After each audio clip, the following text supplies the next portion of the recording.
Halo, selamat bertemu kembali. Saya Marga Singgi. Pada kesempatan ini, saya ingin kembali berbagi mengenai makna persembahan dalam persembahyangan di altar. Bapak, Ibu, dan teman-teman, pada umumnya kita pernah melakukan puja bakti atau sembahyang di wihara, di kelenteng, atau di rumah sendiri kepada orang tua almarhum, kepada Tien, kepada Buddha, Bodhisattva, kepada Simbeng, Dewa Dewi, Kongco Maco. Kita melakukan persembahan tersebut sebagai rasa hormat dan rasa bakti kita kepada yang patut dihormati. Bapak, Ibu, dan teman-teman sekalian, banyak macam persembahan yang dipersembahkan. Pada umumnya mengandung arti yang baik. Lazimnya seseorang melakukan persembahan itu berupa satu hiyo. Hiyo itu ada dua batang, batang merah dan batang hijau. Kalau batang hijau biasa digunakan untuk upacara duka. Dengan dua batang hiyo, kalau masa berkabungnya sudah selesai, ya masa berkabung itu bisa 1 minggu, 49 hari, setahun, atau 3 tahun. Ya tergantung keluarga yang bersangkutan. Kalau masa berkabung sudah selesai, maka diganti dengan hiyo batang merah. Jumlahnya tetap 2 batang. Simbol dari yin yang, negatif positif, malam siang, wanita pria, lemah keras, pendek panjang, dan sebagainya. Sedangkan hiyo batang merah digunakan di wihara atau kelenteng atau di rumah sembahyang kepada Tikong, Buddha, Bodhisattva, Sinbeng, Dewa Dewi, Kongco Macu. Jumlahnya bisa 1, bisa 3, bisa 5, bisa 9. Masing-masing ada artinya. Kalau 1 batang itu simbol esa atau tunggal.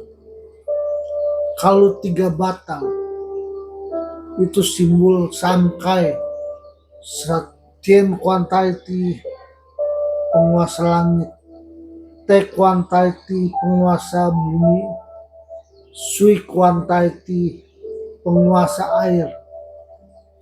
Atau juga bisa diartikan Tien Tiren, Tian Tejin, langit, bumi, makhluk.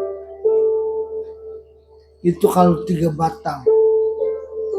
Kalau 5 batang itu mengartikan ngoheng atau using.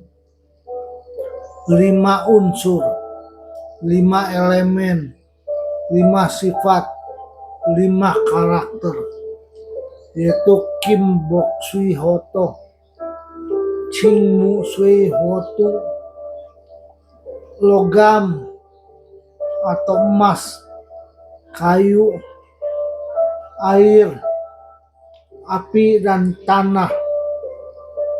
Itu simbol 5.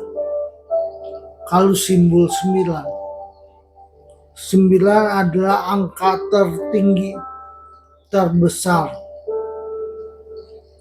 Biasanya sembahyang kepada Tian Tikong bisa juga, boleh juga menggunakan 1 atau 9. Kalau yang umumnya ya 3 biasa saja. Itu makna dari hiu. Kemudian lilin kiri kanan itu simbol dari yin yang juga. Kalau sembahyang peduka kepada almarhumah pakai lilin warna putih. Kalau kepada Tien, Dewa Dewi, Simbeng, Bodhisatwa, Buddha pakai lilin merah.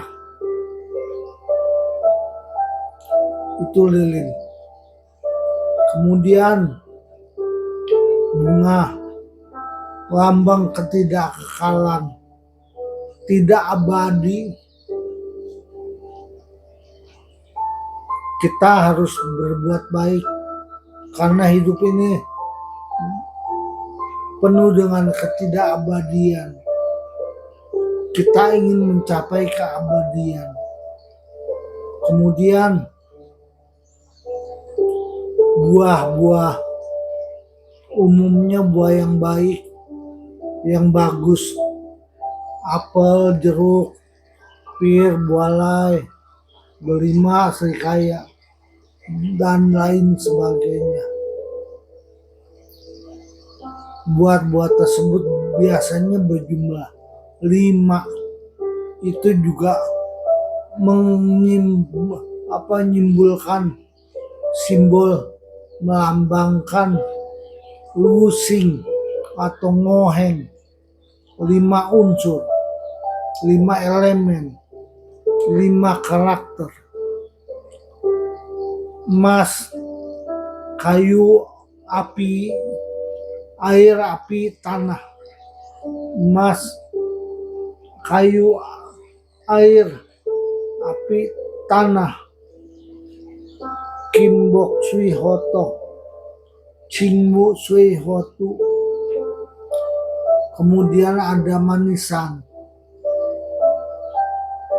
Kemudian lagi ada air atau teh atau arak. Air itu kan simbol dari kerendahan hati, tidak sombong. Kita harus senantiasa rendah hati dan tidak sombong. Kalau air bisa 1 cangkir atau 3 cangkir.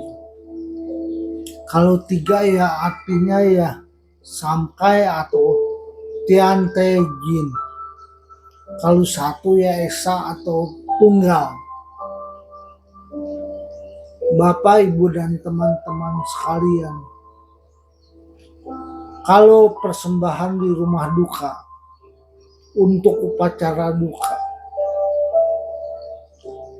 kalau zaman dulu orang sering mempersembahkan samseng atau 3 daging. Daging babi rebus, ikan bandeng rebus, ayam rebus. Kakek nenek dan orang tua pada zaman dulu pandai memasak. Jadi seusai sembahyang, daging tersebut bisa dimasak dengan baik, enak. Tapi zaman sekarang banyak yang tidak pandai memasak. Sehingga apakah boleh sampeng tersebut atau persembahan yang lain dibuat kekinian? Boleh saja. Misal samseng, kalau di keluarga saya setiap tahun sembahyang cengbeng, citwe, sincia, Menunya itu kalau samseng, babi panggang, ikan bandeng presto, ayam kalasan atau ayam boberek, atau ayam KFC, atau ayam McDonald, masakan Solaria, masakan bakmi GM, sayur lodeh, sayur asem, atau sambal godok, semur jengkol, semur tahu tempe, sushi teh juga boleh. Terus ada kopi kenangan, atau Nescafe, atau janji jiwa, terus buah-buah, manisan dan sebagainya. Itu kalau keluarga mampu. Bagi keluarga yang tidak mampu, ya boleh kok dibuat simple. Nasi campur sepiring, atau sepiring nasi warteg, nasi rames, terus sepiring buah campur, boleh saja. Guru Konghucu mengajarkan bahwa sembahyang itu bukan mewahnya, tapi esensinya, maknanya. Maknanya adalah kita menghormat dan berbakti kepada orang tua leluhur. Berbakti itu sebelum orang tua meninggal, ketika orang tua meninggal, setelah orang tua kita meninggal, bisa dilaksanakan. Selesai sembahyang, biasa kita kalau di wihara atau tepekong bakar kim tuah atau kertas emas, atau tua kim, kertas tepekong atau siu kim. Kalau untuk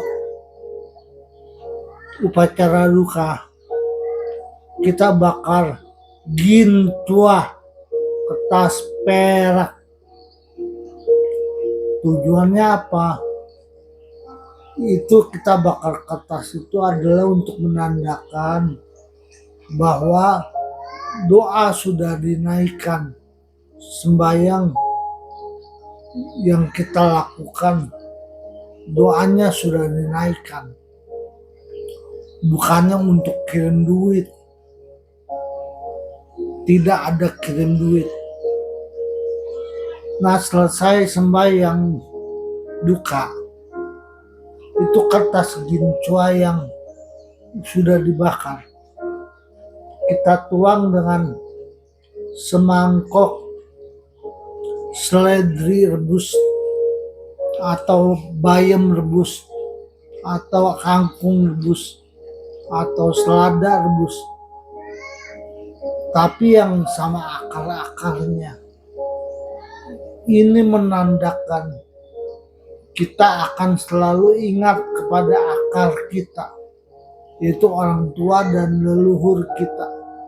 Kita tuang sebagai pertanda sembahyang sudah selesai. Bapak, Ibu, dan teman-teman, masih banyak lagi persembahan-persembahan lain. Ya, pokoknya maknanya adalah untuk kebaikan semua. Semoga leluhur berada di alam yang terang dan bahagia. Kita anak cucu menantu senantiasa kopi pengan, berkah selamat, berusaha dengan lancar, pekerjaan lancar, dan selalu sehat. Saya cukupkan sampai di sini. Selamat berjumpa kembali. Salam sehat.